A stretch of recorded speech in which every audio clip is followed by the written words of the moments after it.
Olá, filmers! Sejam bem-vindos ao Mais Filme!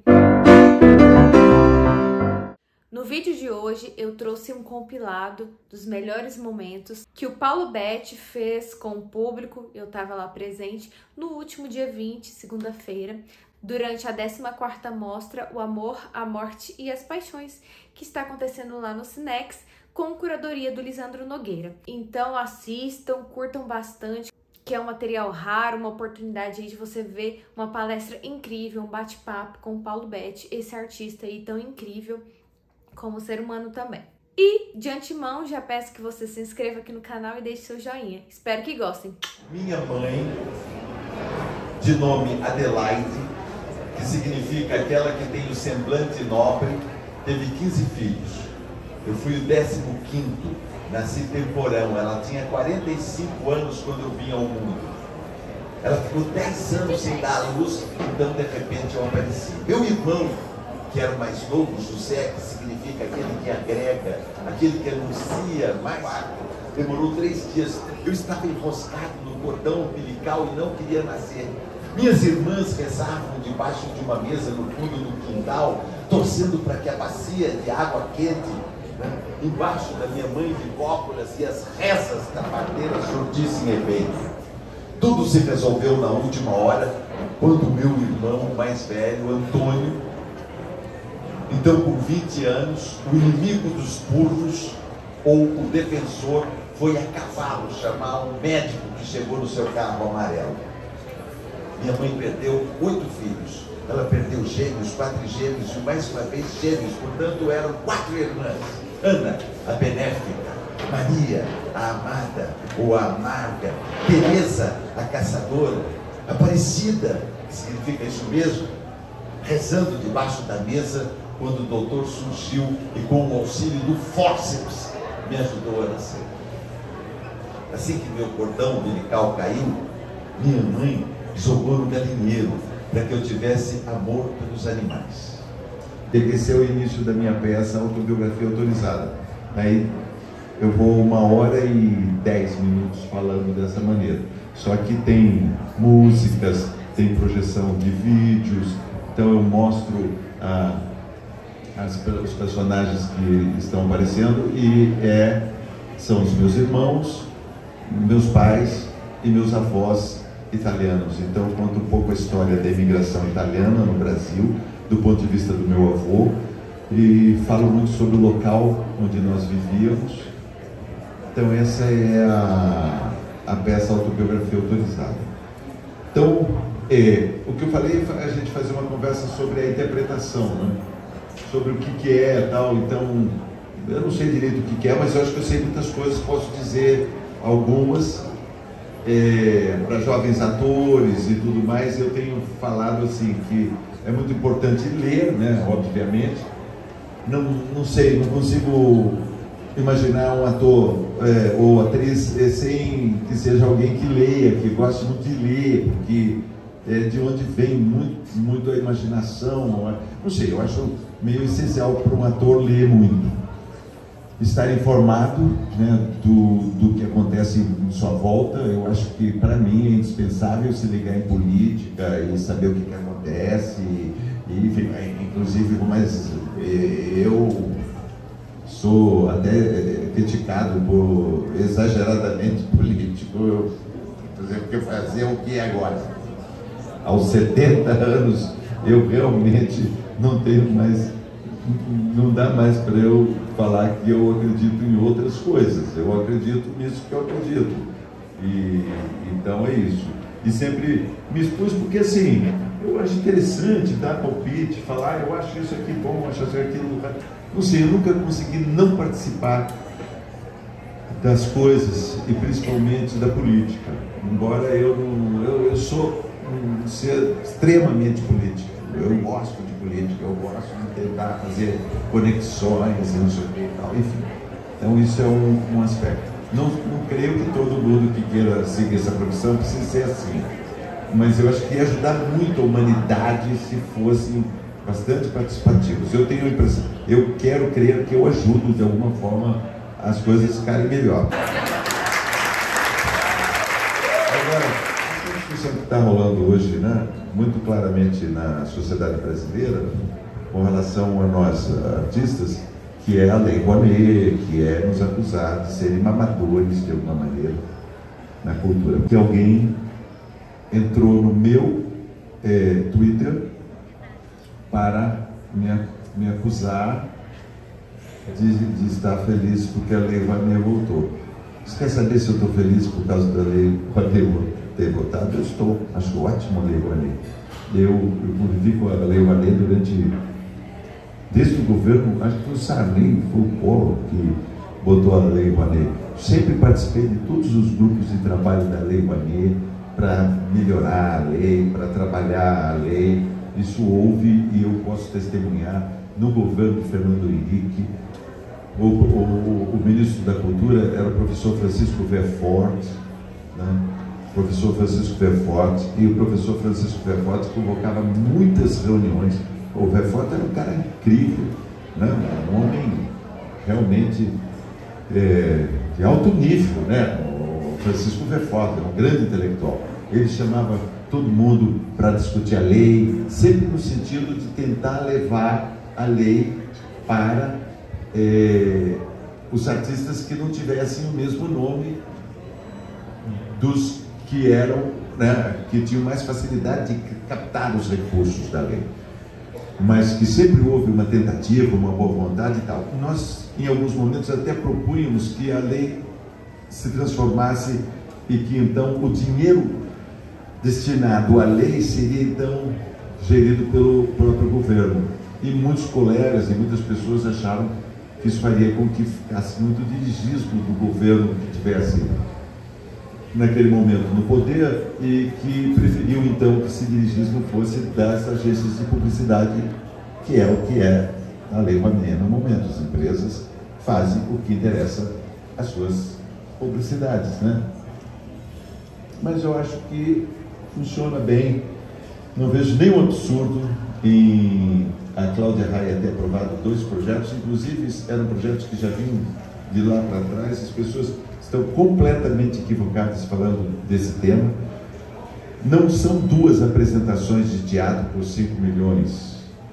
São 2 produções de 2 grandes peças de teatro musical, que cada uma delas ficará pelo menos 6 meses em cartaz, com pelo menos uns 20 atores, com mais uns 40 técnicos, fora até o vendedor de pipoca que vai atuar lá na frente. Não é nenhum negócio da China e ninguém está dando. A Cláudia vai buscar esse dinheiro na renúncia fiscal de alguma empresa que tenha muito dinheiro para pagar do imposto de renda e vai ter esse desconto.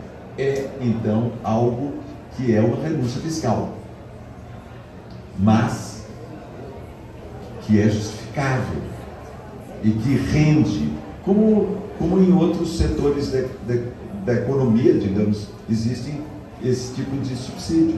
Eu não sou especialista nisso, mas eu sei que tem com a indústria automobilística, eu sei que tem com a indústria farmacêutica e diversos outros setores. Então, essa questão assim, eu sou defensor da Lei Rouanet. Então, todo mundo que fala, a Lei Rouanet, eu falo assim, uma lei, vai procurar sua turma, porque a minha é da Lei Rouanet. Eu tive muitos projetos que foram aprovados pela Lei Rouanet, graças a Deus, de contrapartida maravilhosa para cada um desses projetos. Eu tenho certeza que a Cláudia Raia ia dar também, vai dar, né? Porque está tudo determinado. Você não ganha assim facilmente o direito de aprovar um projeto e ir atrás do dinheiro. É muito bem justificado aquilo ali. E depois é muito bem auditado. Eu me lembro sempre das prestações de contas. Eu era dono de uma das empresas, era muito bem feito, muito correto. Se tivesse qualquer erro, era glosado. Isso aqui é glosar, né? Era riscado, falava assim, aqui tá, esse valor desse profissional aqui está muito supervalorizado, né? Porque são diversos profissionais que atuam numa peça de teatro, né? Você vê um teatro musical, cada um tem que ter um microfone de lapela. Então, cada um desses microfones, com cada um, isso significa 30, 40 pessoas em volta, operando cada um. Gente, não dá nem para discutir, né? Mas enfim, vou falar a verdade, nada mais do que a verdade, somente a verdade. Eu acho que nós vivemos um momento de muita mentira, muita enganação, muita fake news. Eu vou falar, vocês me perguntem o que vocês quiserem, eu vou falar. Bom, o que ele falou da Lei Rouanet é isso aí. O que é difícil é juntar diversos pequenos aportes, né? Por isso que as grandes empresas têm mais força, né? É duro você conseguir juntar o dinheiro suficiente para você fazer algum trabalho, porque a pessoa só pode pagar 4% do valor que ela deve de imposto de renda. Precisa ser muito precavido, enfim, é isso aí. Qual o melhor caminho para um ator, para que está começando, que já tem alguns trabalhos, mas ainda não conseguiu deslanchar, não é isso? Depende da idade, né? Eu diria assim, quantos anos tem esse ator? 21. Uma boa. Se ele tiver a fim de se preparar bem, tem escola de teatro, escolas de teatro. Aqui deve ter, aqui em Goiânia, uma boa escola de teatro. Tem escola de cinema, também deve ter, né? Também é bom. Mas para o ator, o teatro é mais interessante, porque o ator é uma coisa diferente, ele usa o próprio corpo dele, né? Quer dizer, o ator aparece lá na cena, é visto por você. Nós somos nós somos muito afetados por esse fator, por a gente interpretar diversos personagens, porque para você que está me olhando, eu sou diversos personagens ou um personagem na sua cabeça, e você me olha e você joga esse personagem para mim de alguma forma, e eu sou também esse personagem. Então você vê como nós somos malucos, os atores, porque a gente tem que, né, se eu fosse um músico, eu estaria tocando aqui uma coisa assim, podia fazer as caras que quisesse, não importava o som que saísse. Mas no caso sou eu mesmo que estou aqui representando o papel do, vamos dizer assim, ator mais experiente, que já foi professor de teatro, tentando falar para você qual é o caminho. Para ser sincero, eu não sei direito, mas eu sei um. Eu sei um, tem que tomar nota, você está tomando nota de alguma maneira, né? Tem que tomar nota, se puder fazer uma escola é legal, porque é bom saber a origem do teatro, digamos, como eram os primeiros atores, quem foram, o que eles pensavam, o que a sociedade pensava deles, o que era a vida, o que eles comiam, enfim, antes da televisão, sei lá, na Grécia, como que era considerado o ator na Inglaterra, na época do Shakespeare, por que todos os papéis eram feitos pelos homens, os homens faziam todos os papéis, inclusive os papéis das mulheres, tudo isso um ator vai aprender na escola, e é interessante, porque ele vai estar mais bem formado, né? Procurar isso. Eu tenho como princípio tirar um pouco o peso dos coitados dos atores, jovens e velhos e todos. Porque todos nós temos que fazer de verdade, sentir tudo, e vem os diretores e quer que você agarre em fio desencapado para você fazer o papel. Eu acho o seguinte, o jovem ator precisa pensar o seguinte, ele tem que estar com texto de cor, e entrar e tentar não esbarrar no cenário, entendeu? Não esbarro no cenário, não vou tomar um tombo aqui, o seu texto, manda. O cara mandou, você manda o seu, eu mando o dele, você vai, né, se for triste vai ser tal, se for então você vai estar lá, é isso aí, basicamente, né? Senão fica muita complicação, daí não dá certo. Eu acho que é assim. E como que é decorar? As pessoas ficam perguntando, parece que o grande mérito nosso dos atores é decorar o texto, né? E é decorar o texto. Nenhum ator fala assim, não, realmente o difícil é decorar o texto. Todo mundo fala, não, decorar o texto é mais fácil. Mas o difícil eu acho que o mais difícil é decorar o texto. Depois que eu decoro o texto, eu faço. Eu fico confiante, né? Se é para... Fico meio preocupado com não ficar muito torto, né? Porque senão eu envelheço 20 anos só no... Se deixar, eu vou lá para um corcunda de Notre Dame. Então toda a minha preocupação em cena, basicamente, ultimamente, nos últimos 20 anos, tem sido ficar meio direito. Entendeu? ficar meio reto, né? Acho que já está suficiente. Então eu só estou falando isso como uma espécie de deboche, mas não é. É para tirar o psicologismo muito forte que às vezes vem para cima do trabalho do ator. Não é todo mundo aqui que é ator ou conhece, mas o teatro brasileiro, a nossa representação, a arte dramática brasileira, ela é baseada em Stanislavski, que é um russo que levou os atores à condição de artistas. Porque antes do Stanislavski, os atores não eram artistas, eram artesãos, digamos assim. A condição do ator não era de um artista. Não podia se comparar com Michelangelo. Não, isso é outra coisa. Ou um grande músico. Não, isso é outra coisa. O ator não está nesse lugar. Mas o Stanislavski levou o ator para esse lugar. Ele criou um grande método de interpretação que, observando grandes atores, ele formulou um método. E esse método é o que nós, atores, até hoje, somos influenciados por ele. E ele é muito baseado na introspecção. O personagem nasce de dentro para fora.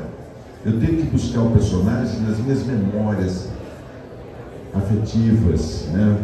Nos meus parentes, nos meus avós, nas imagens afetivas que eu fui com meus filhos, tudo. Então, de repente, vamos dizer, quando o ator está aí rompendo num choro, em algum momento, uma atriz, digamos que ela está reconstruindo esse material que está na cabeça dela. Isso era um pouco, em palavras muito grosseiras, o Stanislavski. Mas alguns da minha geração também foram influenciados pelo Brecht, que dizia que não, que você não precisava necessariamente ir lá dentro para fora, podia ser de fora para dentro. Você poderia compor então um personagem, ao invés de estar dentro dele, você estaria ao lado dele, que era você ali, mas você estava presente, dominando você e fazendo, porque o ator queria ser o personagem, e no caso o Brecht propunha que a gente parasse no meio e quebrasse essa barreira e falasse com o público, então sendo o ator e o personagem juntos. Mas enfim, isso dessa coisa de dentro para fora ainda está muito mais na frente na nossa formação do que o Brecht. Então, os atores brasileiros, eles são, nós, não só os brasileiros, mas os atores no mundo inteiro em geral, eles querem ser o personagem. Eles se confundem com o personagem, né? Eles criam histórias para o personagem. Eu passei muito processos de trabalho de personagem, escrevia carta como se fosse o personagem, recebia carta como se fosse o personagem, depois compunha, depois, enfim, arrastava no chão, levantava, deitava, dormia, sonhava com o personagem. Assim que são os atores, né? Nós temos essa deformação profissional. Cada um de nós parece que nós temos deformações profissionais, né? Cada um de nós. O médico olha para alguém e já sabe, pô, icterícia, não sei o que, ele já sabe como que aquela pessoa... Nós, atores, somos observadores, tal, mas acho que a gente se confunde muito com os nossos personagens. Quando eu comecei a fazer teatro, eu comecei num curso de dança também.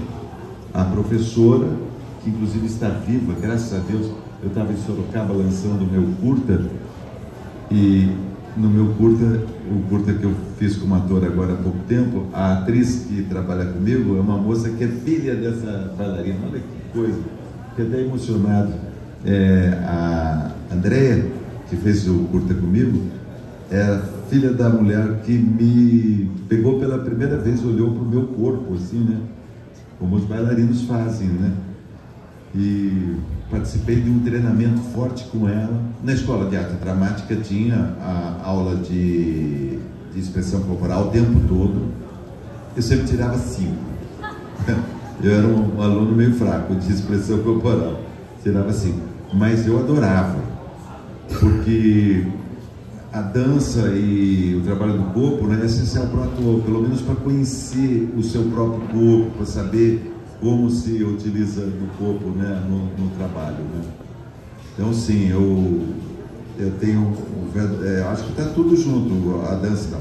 O que eu queria dizer para ela é o seguinte, o que é esse acontecer, ou não chegou lá, ou ainda não é? Isso não tem, não existe muito, existe, mas não existe também. Quando eu tinha 21 anos, eu estava entrando no segundo ano da escola de arte dramática. Então, eu também não tinha feito televisão, não tinha feito nada. Eu estava no segundo ano da escola de arte dramática. Então, 21 anos é muito cedo, é muito jovem ainda. Então, pode fazer muitas coisas. Eu acho que o teatro, às vezes ele pode ser a opção da carreira de alguém, mas às vezes pode ser que não dê certo, não faz mal. Eu acho que fazer teatro sempre é muito bom. E ajuda muito você compreender situações, enfim. Ninguém precisa pensar em ser o ator da televisão ou para fazer teatro. É que nem jogador de futebol. Acho que todo brasileiro quer que seu filho seja jogador de futebol, digamos, e seja ótimo e tal, né?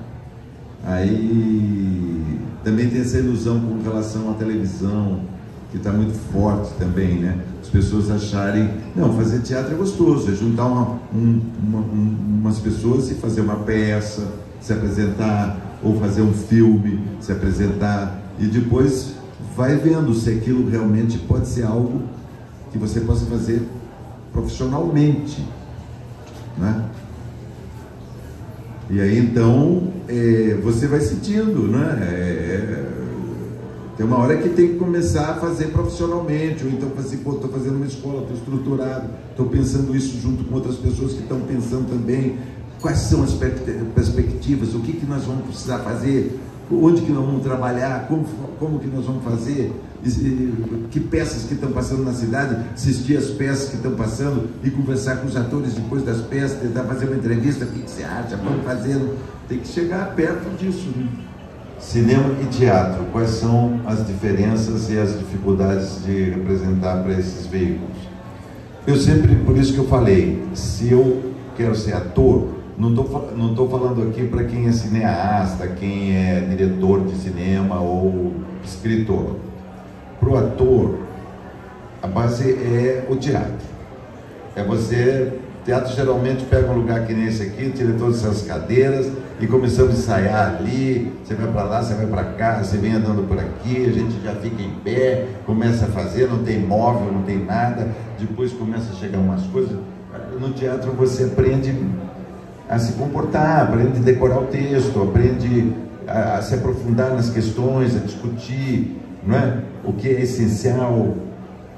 Se você souber representar para o teatro, você vai saber representar para o cinema ou para a televisão. Porque é só uma questão de regulagem. A primeira coisa que você aprende no teatro é que... Se eu falar com você nessa distância, a minha altura de voz seria essa, não? Para a gente falar aqui. Então é isso. O cara vai botar no teatro nós falaríamos assim.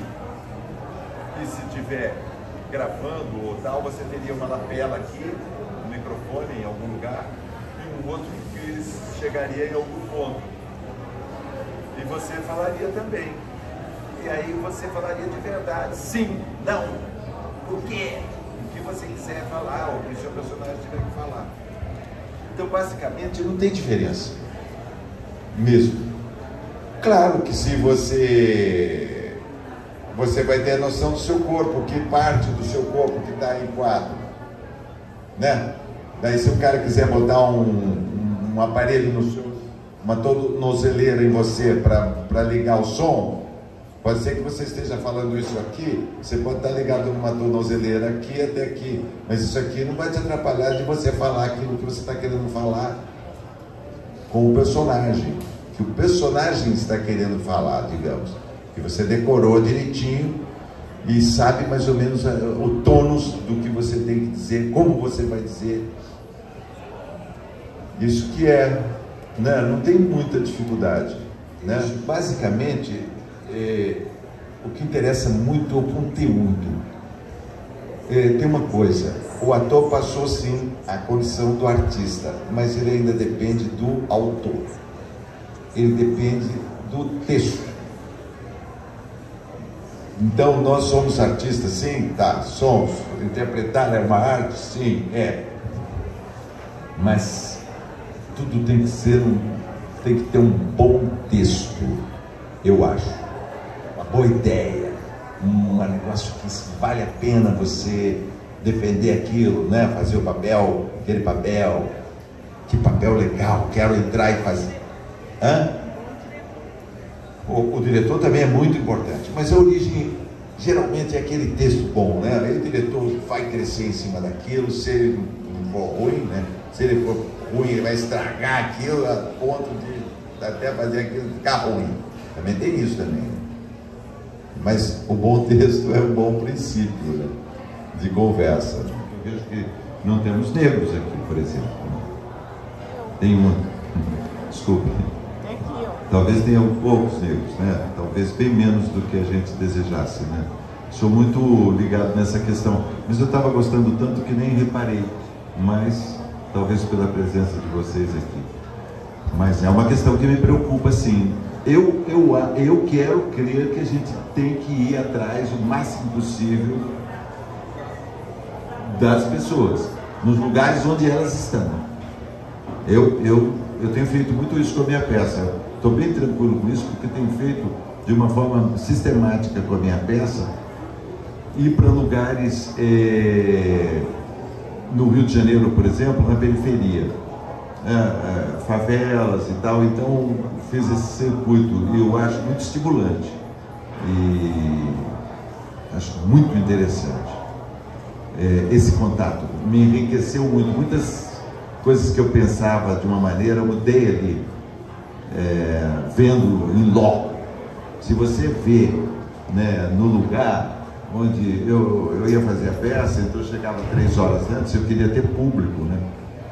Porque às vezes as pessoas, mesmo você indo no teatro que fica dentro da comunidade, as pessoas não vão, porque o teatro assusta as pessoas, né? O teatro é um lugar que a pessoa pensa que precisa se arrumar para ir, e talvez seja mesmo, né? Um lugar de celebração, de uma certa maneira. Mas é isso, eu acho que fica uma dica, né, para a gente pensar.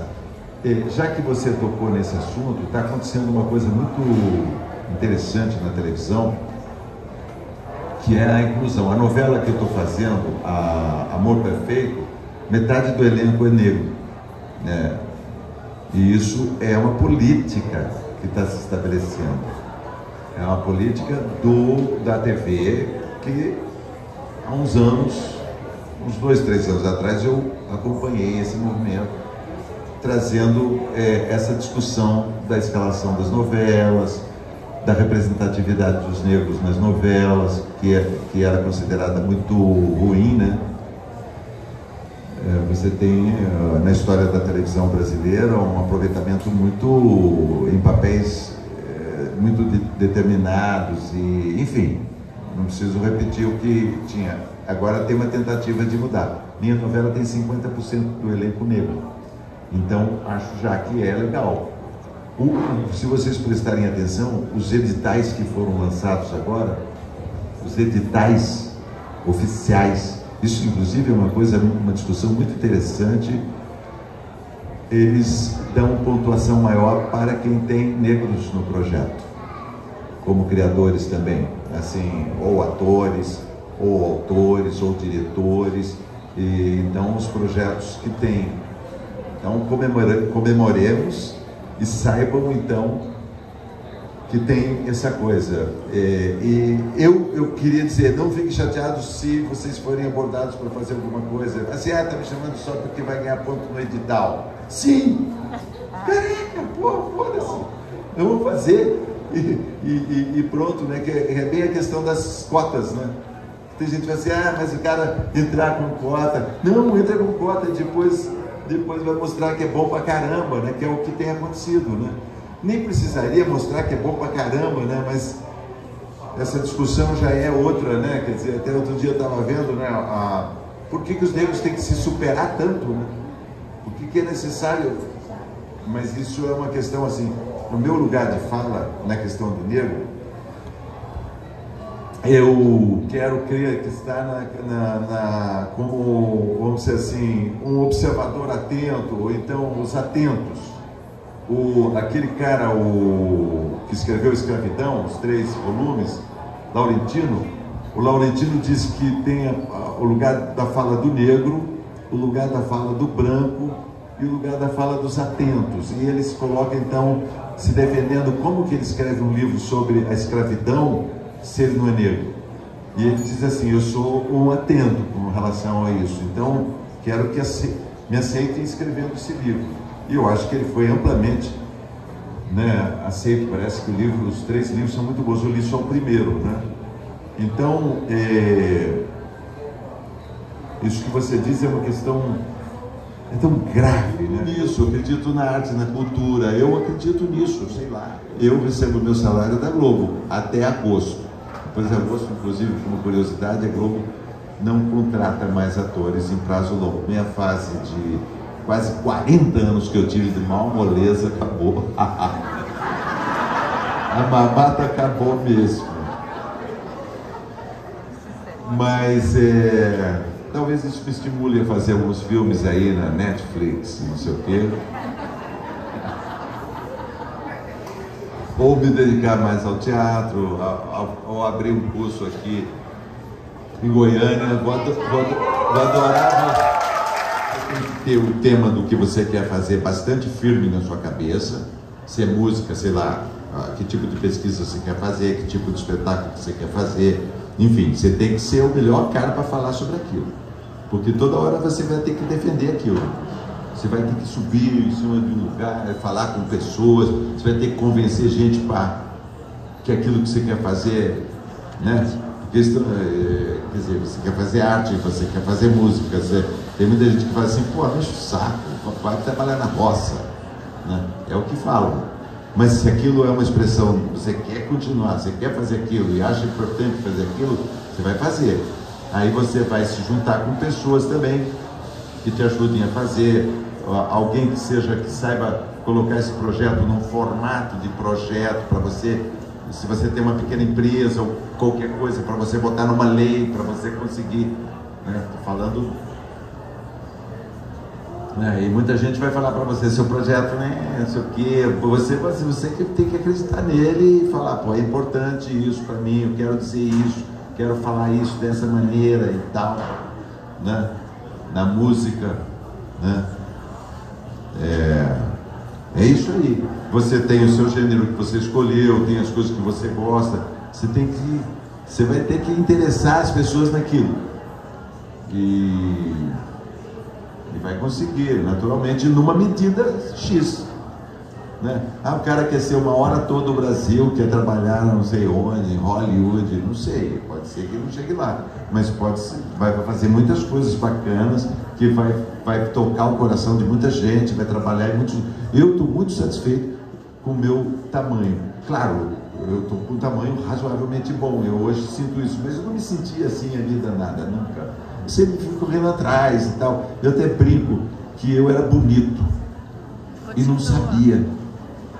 Agora que eu sei que eu era bonito, mas eu não sou mais. Né? Tudo bem, não quero elogios, eu continuo sendo.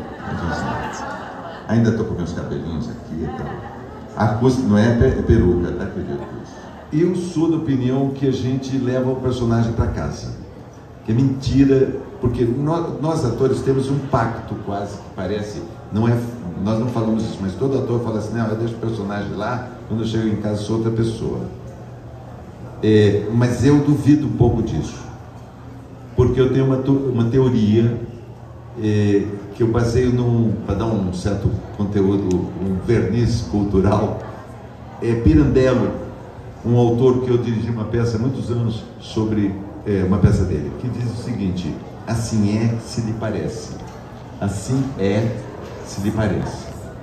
E todos nós Então eu acho que eu sou, na cabeça de vocês, uma mistura de muitos personagens que vocês viram, ou alguns, e que isso me faz ser também esses personagens, porque esses personagens foram feitos por mim, era o meu corpo, minha voz, a minha inflexão naquele momento, a minha emoção, né? Então, nós somos sim influenciados pelos nossos personagens.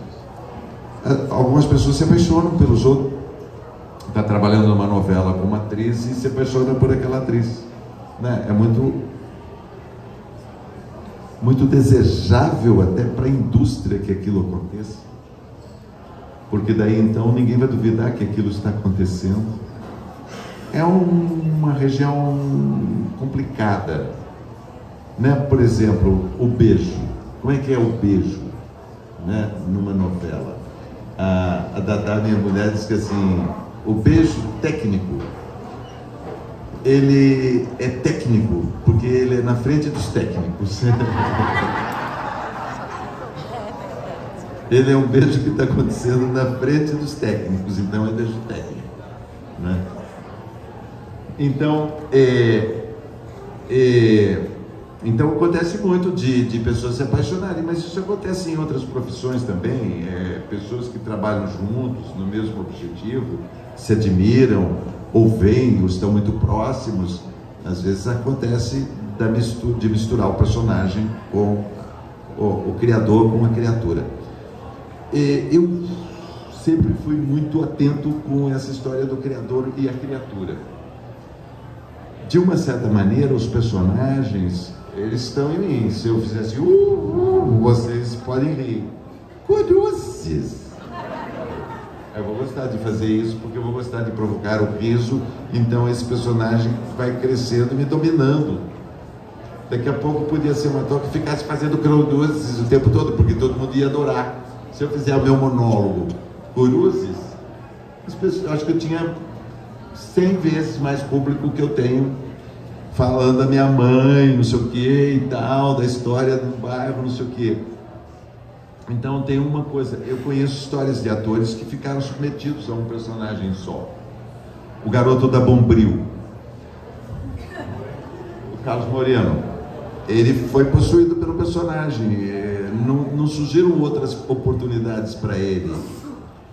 Alguns atores fazem sempre muito próximos de si próprios os personagens, porque são composições stanislavskianas, de dentro para fora. Eu sou um ator mais caricato, eu trabalho mais de fora para dentro. Eu não quero matar minha avó para fazer uma cena chorando, porra. Eu teria um problema de pensar em alguma coisa muito infeliz que aconteceu comigo para me fazer chorar numa hora X. Eu quero chorar ali, se tiver que chorar, pela circunstância do que está sendo feito. Vou falar um exemplo. Eu fiz agora esse filme que ele perguntou, que foi o debate. No debate tinha uma cena que eu ia saindo, parava na porta, olhava e começava a chorar porque a minha mulher estava se separando de mim. Eu já passei por 10 separações. Então eu poderia ter um universo enorme de separações sentimentalmente para me fazer sofrer naquela hora e falar a cena com uma verdade de dentro para fora. Mas eu não sei, eu sempre tive pudor em fazer isso. Eu não vou fazer, eu não queria fazer isso. Eu queria que fosse do personagem, uma coisa da cena. Então eu fiquei tão relaxado na cena porque eu falei, eu não vou fazer nada. A história que tem que falar, não eu agora, que tem que fazer. O autor falou assim, não sei o que, em prantos, eles escrevem, os autores, em parênteses, em prantos. Eu falei assim, se a história for boa, há de ser em prantos, e se não for em prantos também deve estar bom o suficiente se a história for boa, porque depende do texto, da circunstância. Porque eu saio, posso botar a mão e fazer assim. Vocês podem achar que eu estou chorando. Se a história for boa, está valendo aqui para mim. Você entende? Não preciso estar pensando na minha avó, coitada, quando ela morreu, ou alguma coisa muito ruim que tenha acontecido, que sofri muito para sentir alguma emoção. Depende do diretor, tá com a câmera no lugar certo, de dentro da história eu tenho que fazer se a câmera estiver aqui, vocês estão convencidos. Se a câmera até estiver aqui, talvez ainda também esteja. Porque, pô, né? Faz sentido o que eu estou falando? Eu quero tirar o peso da cabeça dos atores. Então, tem uma coisa chamada o efeito Kuleshov. Eu já falei? Kuleshov com K-U. Kuleshov. S-H. O efeito Kuleshov. O que é? O cara lá em 1910, mais ou menos, 20, com o aparecimento da câmera, ele faz a seguinte cena. Ele bota eu neutro, olhando por um ponto X, neutro. E daí usa essa mesma gravação e bota na minha frente, do lado de lá, um frango assado. Você junta as duas coisas, vai dar a impressão que eu estou com vontade de comer aquele frango assado. Depois coloca eu olhando no horizonte, é a mesma gravação, só que bota do outro lado uma explosão nuclear. Aí vai parecer que eu estou assustado, mas é a mesma gravação. Depois bota uma moça bonita do outro lado, parecer que eu estou paquerando ela.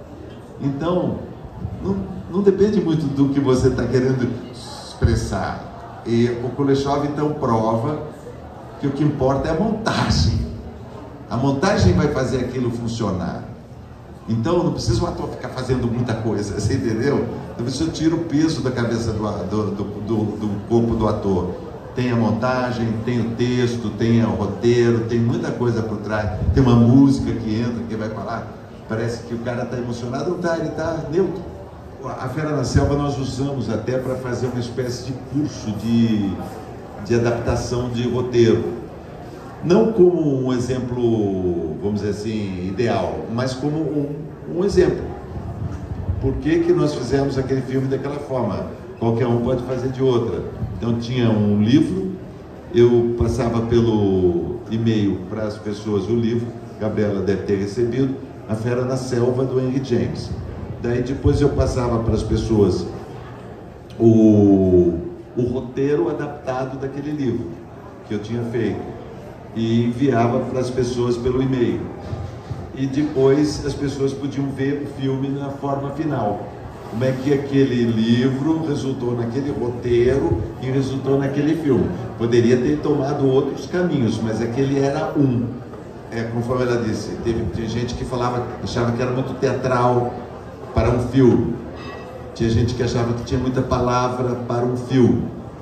Tinha gente que adorava exatamente isso, que gostoso ficar escutando também. Enfim, são duas crias minhas no cinema que eu produzi A Fera na Selva e o Cafundó. O Templo que vai dizer... o Cafundó eu vi recentemente e acho que é um belo filme. É um belo filme. A Fera na Selva é mais pessoal. Eu botei toda a minha família para fazer o filme. Fui filmar em Sorocaba com a Eliane. Eu acho que tem alguns momentos muito intensos mesmo no filme, mas eu gosto muito, porque, enfim, é meu filho, né? O filme, de alguma maneira, é os filhotes seus, né? A Fera na Selva. E aí virou um curso, que as pessoas, então, depois de ler o livro, ler a adaptação e ver o filme, tinha conversas comigo, que a gente fazia conversas online, conversas com outros participantes também, explicando como é que tinha sido feito a adaptação da obra literária para o cinema. Basicamente é uma história linda. A Fera na Selva é um homem que vive uma obsessão, que algo extraordinário vai acontecer na vida dele, que vai acontecer alguma coisa para ele incrível, que vai espocar, que vai ser demais, que ele vai saber como é quando aquilo acontecer. E durante todo o tempo ele vive com uma mulher ao lado dela, esperando esse acontecimento, e ela tentando explicar para ele, talvez dar um toque para ele, que tudo isso que ele está esperando, talvez seja aquilo que está acontecendo, eles dois, a relação deles, e ele acha pouco, ele acha que aquilo não é suficiente, ele acha que quando chegar aquilo incrível que ele está esperando, ele então vai perceber, ele vai saber. Então é uma tristeza, né? Porque ele não consegue viver o momento presente. Então, basicamente, é um filme que era sobre isso. Você viver o momento, o melhor lugar do mundo para mim é aqui agora, falando com vocês. O que mais que eu posso querer? Ó, uma galera toda aqui junta, me escutando, me dando essa satisfação, né? De vir para Goiânia para fazer isso. Então, o que mais que eu posso querer? Pô, você pode, não, eu queria mais o dobro, não sei o que, eu queria que fosse, enfim. Então, é isso, ele era um insatisfeito nesse sentido e não se entregava ali para aquela relação amorosa que era a proposta. E ela mais compreensiva. É muito bonito. E depois ela morre, né? Então, ele começa a visitar o túmulo dela. Ele começa a perceber mesmo que ele amava ela mais morta do que viva. Enfim, tem um monte de versões. Mas enfim, esse é Fera na Selva, tá no Now. Essas peças sempre tinham alguma coisa, porque a gente não estava fazendo aquilo só para mostrar que a gente era bonitinho e tal. A gente estava fazendo aquilo porque a gente queria passar um recado para alguém, de alguma maneira, uma peça que dissesse, chacoalhasse, dissesse alguma coisa para aquelas pessoas se transformarem. Nosso lema, o meu lema, quando eu era um jovem ator iniciante, no meu quarto lá tinha uma caminha que eu dormia junto com meu pai e com minha mãe. Meu pai e minha mãe numa cama de colchão de palha e eu numa cama de colchão de capim. E tinha uma placa assim atrás da minha cama, estava escrito assim: exatamente porque as coisas estão como estão, que elas assim não podem continuar. Era uma frase do Brecht. E a gente procurava fazer isso. Mudar, tem que melhorar, tem que pôr, né, o que ele está falando, né? Não pode acabar com a natureza. Tem tantas questões tão sérias para a gente lutar, com muita garra, né? Que o teatro ajuda também, o cinema ajuda também, mostrando diversas possibilidades, né, da gente crescer, da gente. Eu acho que a arte para mim foi um negócio que sempre eu não tinha outro caminho, né? Eu era ator amador, eu fui criança já meio ator, né? Eu já era um pouco ator quando era criança, então não tive muito como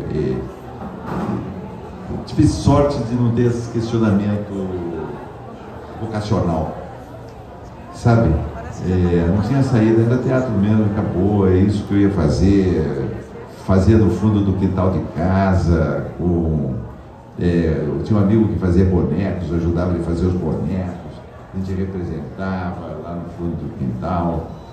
Na igreja, o padre me dava aqueles textos para ler na missa, eu achava ótimo. Quanto maior o texto, eu gostava mais, assim. Aí eu fazia anotações, assim, para ler com pausas. Já estava ali querendo ser ator.